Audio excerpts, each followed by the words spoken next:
All right, let's dive in. We're going to talk about a story, really. It's the story of how Android development went from, well, a bit of a mess, a wild frontier, to a world of streamlined, modern app building. And the hero of this story?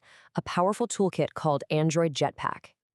But to really get why this hero is so important, we have to talk about the villain it had to defeat. For years, developers were tearing their hair out, asking one simple question. Why was building a great, stable Android app so darn messy? And this right here, this pretty much sums up the whole conflict. On one side, you had the old way. We're talking bloated code, stuff that would break for no reason, just unpredictable behavior. And on the other side, the Jetpack way. Think clean architecture and this really important idea of being lifecycle-aware, which is just a fancy way of saying the components are smart enough to manage themselves so they don't crash your app or eat up all its memory. So let's dive into that first part, what I like to call the Android development maze. And trust me, it really was a maze. It was a place where even the best developers with the best intentions could get totally lost in a tangle of complexity. Okay, so what made it such a maze? Well, here are the big culprits. First, your main app screens, what developers call activities and fragments, they would just get huge and bloated with all sorts of code that didn't belong there. Then, you had to manually figure out what to do every time someone rotated their phone. Sounds simple, right? Wrong. It was a one-way ticket to memory leaks and crashes. Oh, and trying to get something to run reliably in the background? Yeah, good luck. It was a constant fight. So yeah, that maze, it just wasn't sustainable. The developer community was crying out for a better way, a map to get through it all. And that's when Google finally stepped in with an official toolkit to clear a new path. And that toolkit was Android Jetpack. Now, here's the most important thing to get about it. Jetpack is not some rigid, restrictive framework that locks you into one way of doing things. No way. Think of it more like a professional's toolkit, like a plumber or an electrician showing up with a case full of the best, most reliable tools for the job. It's a collection of libraries and best practices designed to help you build things the right way. All right, so if Jetpack is our hero's toolkit, what are the superpowers inside?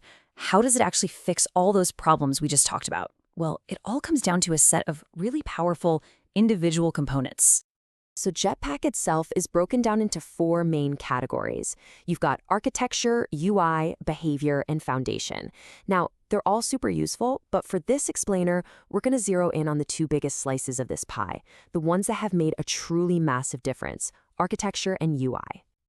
Let's start with architecture. This is the big one. If your app were a person, the architecture components would be its brain and its skeleton. I mean, they provide the core structure, the logic, the stability. Literally everything else is built on top of this foundation. And this is where you really see the genius of it. Remember that problem of your app losing data when you rotate the screen? Bam! ViewModel solves that by holding onto your data. Remember how complicated it was to store stuff on the phone? Room makes it incredibly simple. And those background tasks that never worked right, WorkManager guarantees they will run, even if the user closes the app. See? It's a direct answer to every single one of those early headaches. Okay, so that's the skeleton. Now let's talk about the face, the UI. This is the part of the app you actually see and touch. And this is where Jetpack made maybe its most radical change. It was a complete shift away from the old clunky way of building layouts with these things called XML files to something way more modern and intuitive. And this is Jetpack Compose. This little block of code is the new way to build Android UIs.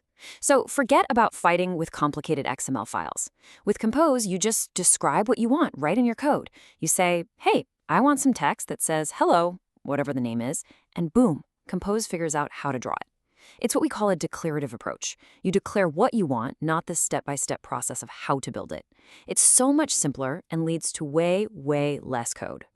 Okay, so we've got our brain and skeleton from the architecture components, and we have this beautiful modern face from the UI components. So how do they all come together to build a modern app? Let's check it out. This flow you're looking at, this is basically the blueprint for any modern Android app today. It's super logical.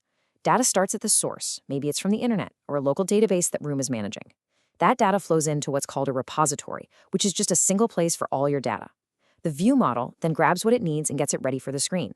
And finally, your UI, built with Jetpack Compose, just watches that view model and shows whatever it's told to show. It's this clean, predictable, one-way street for your data. No more chaos. This table really just puts it all into perspective. It's a night and day difference. Every single major headache from the old days has a direct and frankly, way better solution in Jetpack. We went from clunky XML to elegant Compose, from manually juggling life cycles to a smart ViewModel, from those bloated activities to a clean architecture. The improvement is massive across the entire board. So it's pretty clear that Jetpack fixed the problems of the past and totally defined how we build apps in the present. But what about the future?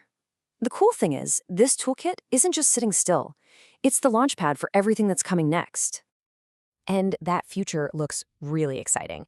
Google is going all in on Jetpack Compose, building out a whole ecosystem around it. But even bigger than that, Jetpack is being designed to help us build apps for a world that's more than just a phone. We're talking foldables, TVs, watches, even the dashboard in your car.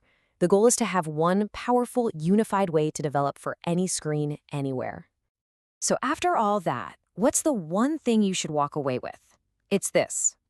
Jetpack is not just some fad or a trend.